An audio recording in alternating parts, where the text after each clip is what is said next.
نحمدہ ونصلی علی رسولہ الکریم اما بعد فاعوذ باللہ من الشیطان الرجیم بسم اللہ الرحمن الرحیم۔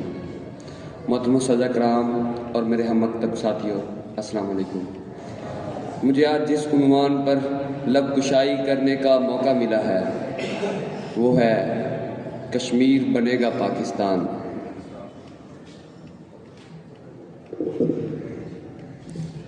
صدر علی وقار، یہ جنت نظیر کشمیر ہے، یہاں پر پھول کھلتے ہیں۔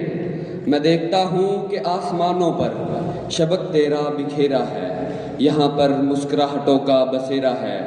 منظر بدلتا ہے کہ میں دیکھتا ہوں کہ دوسری جانب میرے کشمیر کو سیادوں نے گھیرا ہے۔ میرے کشمیر بہت اکیلا ہے کہ یہاں پر ظلم بربریت ہے، کہ یہاں کی درسگاہوں کو مقتل گاہیں بنایا جا رہا ہے۔ میرے کشمیر میں تو ٹھنڈے پانی کی ندیاں بہتی تھی، اب خون کی نہریں بہتی ہیں۔ کہ میرے سامنے ایک جنازہ ہے اور اس جنازے سے لپٹی ہوئی اس کی ماں، اس کی بہن، اس کی بیٹی ہے، جو رو رو کے یہ پکار رہی ہے کہ یا خدا، یا خدا، یہ جنازہ کون اٹھائے گا، یہ جنازہ کون اٹھائے گا۔ تو اسی ظلم کی گٹاؤں سے کرن پھوٹتی ہے کہ نوجوان سبز ہلالی پرچم تھامے لا الہ الا اللہ کی صدائیں بلند کرتے، کیونکہ ہے یہ ان کا مان کہ کشمیر بنے گا پاکستان۔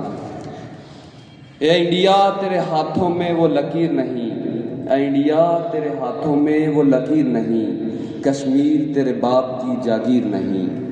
کیونکہ ظلم تو پھر ظلم ہے، بڑھتا ہے تو مٹ جاتا ہے، بڑھتا ہے تو مٹ جاتا ہے۔ آپ کی سماعتوں کا شکریہ۔